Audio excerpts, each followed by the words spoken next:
Chia, and today we're here to talk about property again. So we have the ever-charming PropertyLimBrothers, Melvin and Adrian. Hi Kimberly. Hello. Hello Kimberly, hello. And we also have lawyer Cannis Seng. Hi. Alright, so for most young Singaporean couples, the very first step to their property journey is actually to buy a BTO or a resale. But for some couples, they might be luckier and they might jumpstart all the way to actually buy a condo for the very first time. So buying a condo in Singapore is definitely not as affordable as buying a BTO. So how do we make sure that we bought a good one?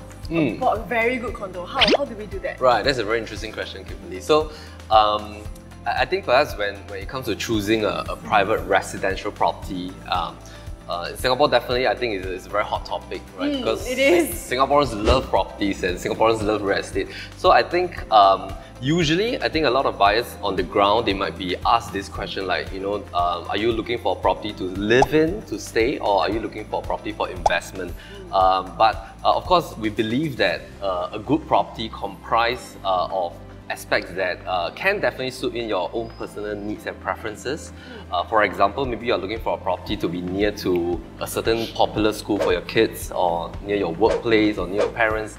But there are a form of checklist to check off so that there's definitely some growth and investment potential within the property itself. So I think there's a potential for a mix of these kind of factors. So for us, basically, when we come to a selection process for our clients, we look at this thing called the MOAT Analysis. Yeah, so MOAT Analysis, basically, it was derived from the olden days, you know, when you, for example, let's say if you've been to Osaka. Have you been to Osaka before? Yes, I have. Okay. I love Osaka. So Osaka Castle, right, before you actually can head into the castle, you have to bypass a moat.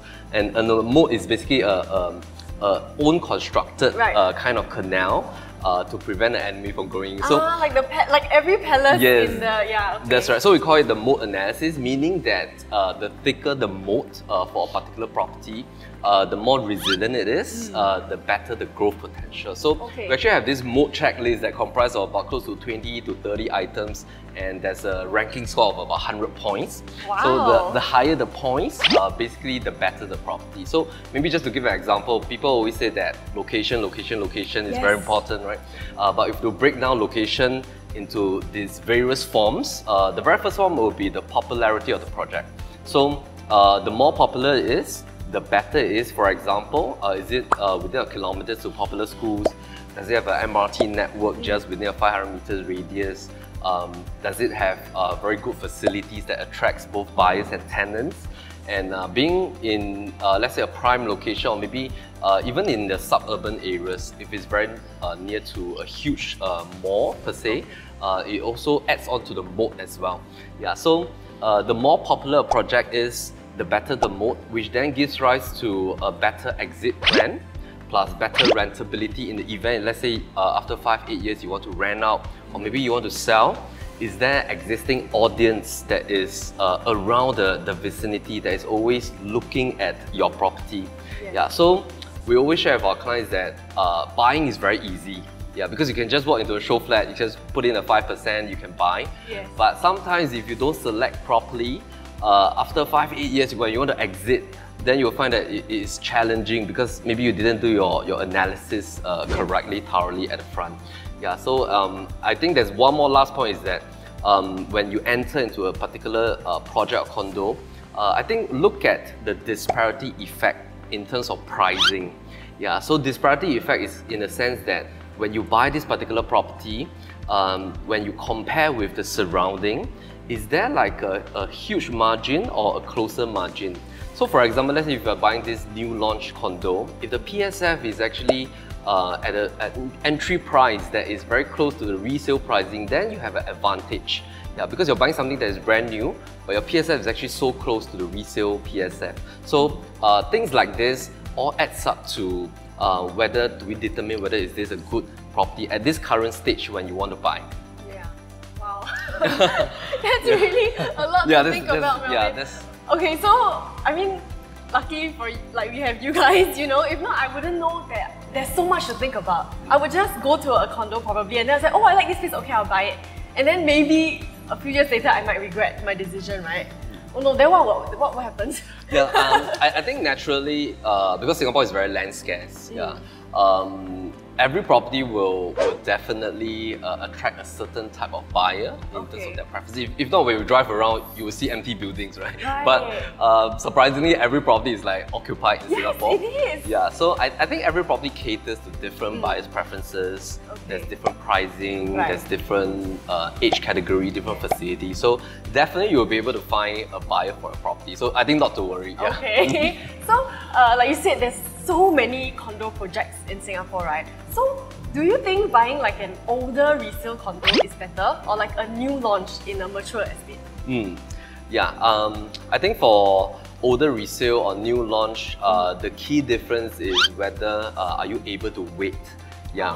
So there is a first thing, opportunity cost concept. So for example, let's say if you're currently renting and you're paying a monthly rental of 3,500 to 4,000 per month with your spouse, and you have to wait for 3 years for construction, factor that into the overall costing and see whether does that make sense. Or maybe really you are in need of moving into your own property, because some people just don't like to rent and they want to quickly buy a place, renovate, call it their own home. Maybe your baby is coming. So I think it's really about that opportunity cost in that two aspects. But when it comes to the key difference, there are various key differences. For example, the age, because new launch you're buying something that is brand new, and you're the first owner. Usually, first owner, when everybody enter in together, they have sort of like the entry advantage. Yeah, because you have that first mover, you buy in at almost the same launch price.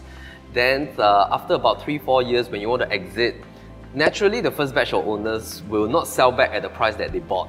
Who will do that? You want to earn money, right? So definitely, even if you want to sell, when you collect your keys, you will only exit at a certain price, and that is a one-off effect for new launch condos, and it is a key benefit that new launch properties have, like that all the owners will think the same way when they collect the keys. They will not sell cheap, they will sell at a certain price that they want to exit.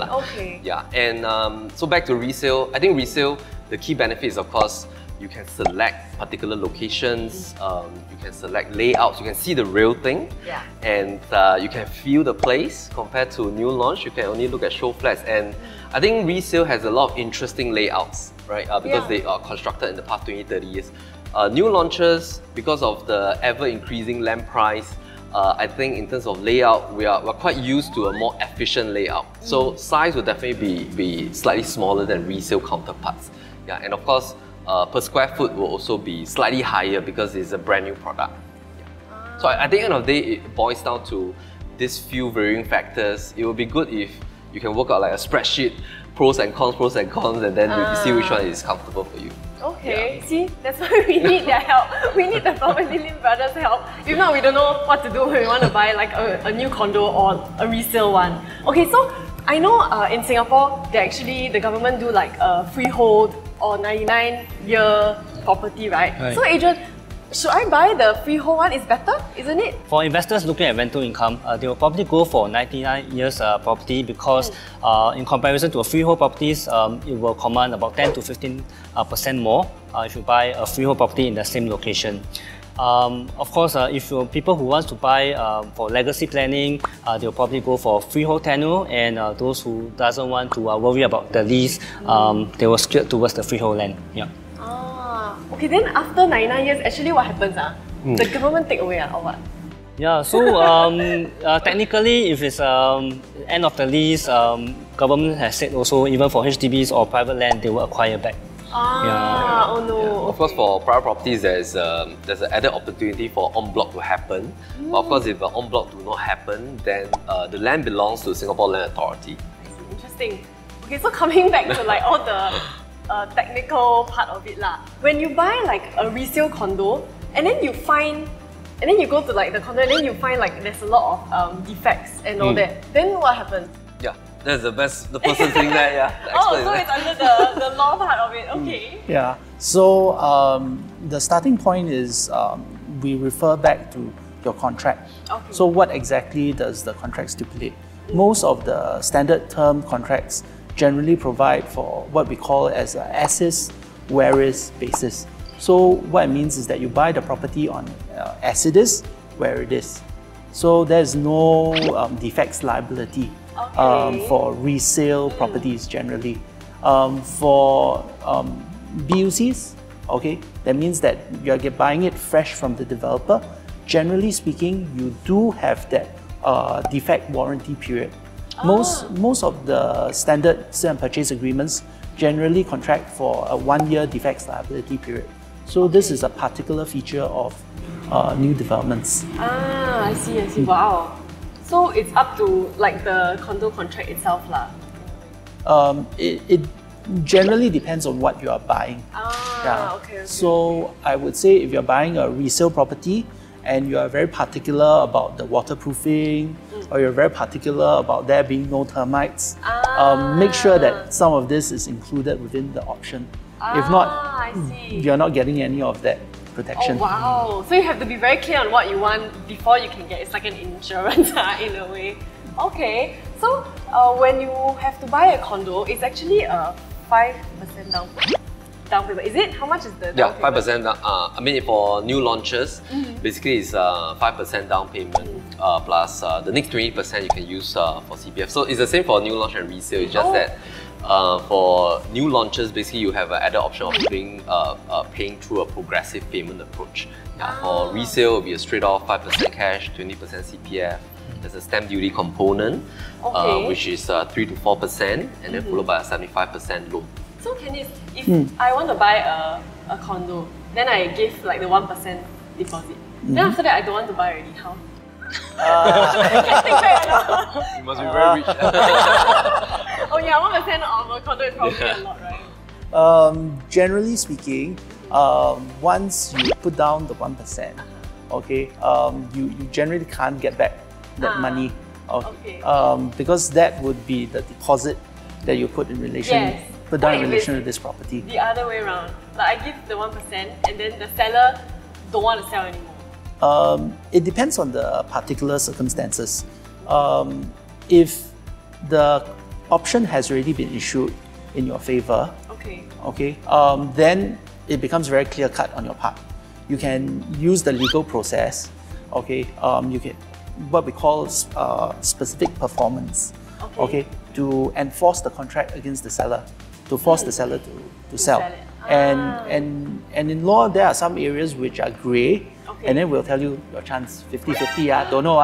So dangerous. But then in these particular aspects, whereby a valid option has already been validly issued to you and you have paid the 1%, the seller generally doesn't have a chance. They have to sell the property to you. Wow. So now you guys know, to get protected when you're buying a property, go to a law firm. You always have to get yourself protected. If not, you never know what will happen. Somehow it's such a big amount of money, isn't it? Is there anything else that people should be wary of when they buy like a condo or a private property? I would say that, strangely, despite being the lawyer, I would say that you have to make sure that your financing is in order. Because a lot of the background, because that is the one area in which we cannot do anything to help you on. So the rest of it, in relations to the background searches, in relation to the property, in relation to the standard operating procedures, what happens next, all of that generally is very straightforward, and any buyer is generally very well protected. Wow, that's a lot to take in today. It's very interesting. So if you're ever looking for a resale condo or new launch condo, you guys know who to go to. We have the PropertyLimBrothers, and we also have a Cannis from BR Law Firm. So if you want to buy a house, you know who to look for, yeah? Thank you so much. Thank you.